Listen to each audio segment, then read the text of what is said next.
আসসালামু আলাইকুম রাহমাতুল্লাহ। আমি ডাক্তার জাহিদ হাসান, ভারপ্রাপ্ত অধ্যক্ষ কালিয়াকৈর হোমিওপ্যাথি মেডিকেল কলেজ।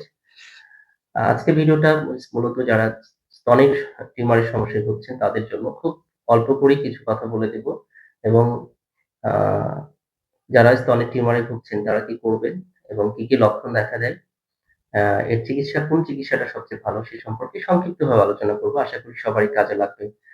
তো দেখুন বর্তমানে সবচেয়ে বেশি যে নারীদের মধ্যে যতগুলো সমস্যা দেখা দিচ্ছে সেটা হলো স্তন টিউমার অন্যতম একটা ব্যাপার।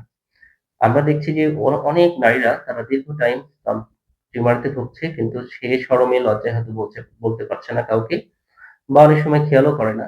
তো না করার কারণে যখন জটিল হয়ে যায় তখন কিন্তু এটাকে আর সলভ করা যায় না। এজন্য স্তন টিউমার ব্যাপারটা খুব গুরুত্বের সাথে নিবেন এবং প্রতি মাসে একবার পরীক্ষা করবেন। পরীক্ষা বলতে আপনি হাত দিয়ে নিপলে যদি চাপ দেন আয়নার সামনে তাহলে কিন্তু আপনি বুঝতে পারবেন ভিতরে কোনো গোটা আছে কিনা। এজন্য। তো স্তন টিউমার হলে সাধারণত আমরা আ স্ত আমি শুধু সংক্ষিপ্তভাবে টিউমারের কথা বলি যে স্তন টিউমার কি? যদি স্তনের মধ্যে আনলিমিটেড ভাবে কোষ বেড়ে কোনো গোটা তৈরি হয়, হ্যাঁ? সেটাকেই সাধারণত স্তন টিউমার বলা হয়। অর্থাৎ যদি কোনো স্তনের মধ্যে কোনো গোটা তৈরি হয়, কোনো কারণে আপনার সেলের আনলিমিটেড বৃদ্ধির কারণে সেটাই হলো স্তন টিউমার। তো টিউমার আমরা খুব সহজভাবে জানি যে সবাই যে টিউমার ২ প্রকার। একটা হলো বিনাইল, একটা হচ্ছে মালিগন্যান্ট। তো বিনাইল টিউমার সাধারণত কাকে বলে? যে টিউমারটা আসলে খারাপ টিউমার না, ভালো টিউমার। যে টিউমার ক্ষতি হয় না বা যে টিউমার ক্যান্সার হয় না। মালিগন্যান্ট টিউমার যে টিউমার সাধারণত ক্ষতি করে, ব্যথা হয় বা আমরা ক্ষতিকর টিউমার বলে থাকি বা এখান থেকে ক্যান্সার হতে পারে এই টিউমার। তাহলে আপনার টিউমারটা আসলে কোন ধরনের এটা কিন্তু পরীক্ষা-নিরীক্ষা ছাড়া যাচাই-বাছাই করা কঠিন। তবে কিছু লক্ষণ আছে। বিনাইল টিউমার সাধারণত গ্রোথ কম থাকে, ব্যথা কম থাকে, ঠিক আছে? স্থান পরিবর্তন করে না, জ্বালা যন্ত্রণা থাকে না। কিন্তু মেলানিক টিউমারের ক্ষেত্রে কিন্তু আপনার ব্যথা, জ্বালা যন্ত্রণা, স্থান পরিবর্তন এ ধরনের সমস্যা থাকতে পারে। দিন, দিন বড় হচ্ছে এরকম সমস্যা হতে পারে। তো আপনার স্তনে যদি টিউমার হয়, তখন আপনার কি ধরনের লক্ষণ তৈরি হয়? দেখেন স্তনে যখন টিউমার তৈরি হয় তখন ১ম যে লক্ষণটা হয় ভেতরে একটা গোটা তৈরি হবে এবং যদি এটা জটিল আকার ধারণ করে তাহলে কিন্তু এর বাইরে কিছু আ সিম্পটমস দেখা যায়। যেমন স্তনের কালার পরিবর্তন হয়ে যেতে পারে।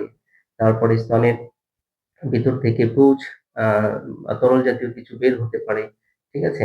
যদি কালার পরিবর্তন হয় তরল পুঁজ বা এরকম কিছু তরল পুঁজ বা তরল পানি এ ধরনের কিছু বের হয় অথবা যদি আপনার স্তনের বোঁটার ভিতরের দিকে চলে যায়, এই ধরনের লক্ষণ যদি থাকে বা ব্যথা করে, জ্বালা যন্ত্রণা করে, তাহলে অবশ্যই গুরুত্বের সাথে দেখতে হবে এবং সঠিক সময়ে সঠিক চিকিৎসা গ্রহণ করতে হবে। আচ্ছা। এর ক্ষেত্রে আমরা আসলে আ কোন চিকিৎসাটা ভালো? আমরা জানি প্রচলিত চিকিৎসা যেটা আছে যেটা এগুলো সমস্যা হলে আমরা সাথে সার্জারি করি। কিন্তু হোমিওপ্যাথিতে যদি সঠিক সময়ে সঠিক ট্রিটমেন্ট নিতে পারেন ২-৩ মাসের মধ্যেই এটা সম্পূর্ণ আরোগ্য হতে পারে। কারণ স্তন টিউমার বা যেকোনো টিউমারের ক্ষেত্রেই হোমিওপ্যাথি অপ্রতিরোধ্য যদি বলতে পারেন। পৃথিবীতে যত রোগের জন্য হোমিওপ্যাথি স্মরণীয় হয়ে আছে, তার মধ্যে টিউমার একটি অন্যতম ব্যাধি।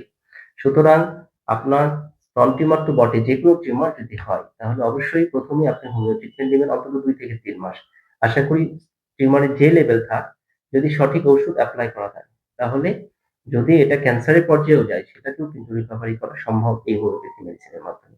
সুতরাং যদি আপনার দেখেন যে আপনার স্তনে কোন ধরনের গোটা বা টিউমার, সিরিয়াসলি আপনি ১ম থেকেই হোমিওপ্যাথি শুরু করেন। একজন অভিজ্ঞ চিকিৎসকের তত্ত্বাবধানে ইনশাআল্লাহ ভালো পরিবর্তন পাবেন এবং খুব ভালো ফলাফল পাবেন ২-৩ মাসের মধ্যে। একটা হচ্ছে যে আ অনেকে সার্জারি করেন ফার্স্ট টাইমেই। দেখা গেছে সার্জারি করার পরে কিন্তু আবার দেখা দিতে পারে। এইজন্য সাথে সার্জারি নাই। অবশ্যই পরীক্ষা-নিরীক্ষা করতে পারেন সেটা নিয়ে কোন আপত্তি নেই। কিন্তু আপনি হোমিও চিকিৎসা শুরু করেন। সঠিক হোমিও চিকিৎসা করলে খুব দ্রুত রিকভারি করা সম্ভব ইনশাআল্লাহ। তো হোমিওপ্যাথিতে বেশ কিছু মেডিসিন আছে। হোমিওপ্যাথির মূল কথা হচ্ছে লক্ষণ অনুযায়ী যেকোনো মেডিসিনই আপনার কার্যকর করতে পারে। কিন্তু এছাড়া বেশ কিছু হোমিওপ্যাথিক মেডিসিন আছে, যেগুলো মেডিসিন কিন্তু এই স্তন টিউমারের জন্য খুবই ভালো কাজ করে। যেমন কোনিয়াম অন্যতম একটা হোমিওপ্যাথিক মেডিসিন যেটা স্তন টিউমারের জন্য ভালো কাজ করে। এরপরে থুজা সকল টিউমারের জন্য একটা খুব স্পেসিফিক মেডিসিন খুব ভালো কাজ করে। ক্যালক্রিয়া-ফ্লুর, ক্যালক্রিয়া-ফস মেডিসিন গুলো ভালো কাজ করে। এরপরে ফাইটোলক্কা মেডিসিন, বেলেডোনা, কোনিয়াম, কোনিয়ামের কথা বলেছি, বেলেডোনা খুবই চমৎকার কাজ করে থাকে। হাইড্রোলক্কা মেডিসিন খুবই চমৎকার কাজটা করে থাকে। এ ধরনের আ এটা শুধু লক্ষণ মিলাতে হবে। লক্ষণ মিলিয়ে যদি সঠিক সময়ে সঠিক ওষুধ দেওয়া যায়, তাহলে কিন্তু আ অবশ্যই এটা যেকোনো ধরনের টিউমার কিন্তু আরোগ্য হওয়া সম্ভব। আর স্তন টিউমার খুব দ্রুত আরোগ্য হবে ইনশাআল্লাহ। তো প্রিয় মা ও বোন যারা এই ধরনের সমস্যায় ভুগছেন, তারা আ যেকোনো বিষয়ে পরামর্শের জন্য বা টিউমারের যেকোনো বিষয়ে পরামর্শের জন্য আমাদের সাথে যোগাযোগ করতে পারেন স্ক্রিনে দেওয়া নাম্বারে। তো কথা হবে অন্য কোনো ভিডিওতে অন্য কোনো বিষয় নিয়ে। সবাই ভালো থাকবেন, সুস্থ থাকবেন। আল্লাহ হাফেজ।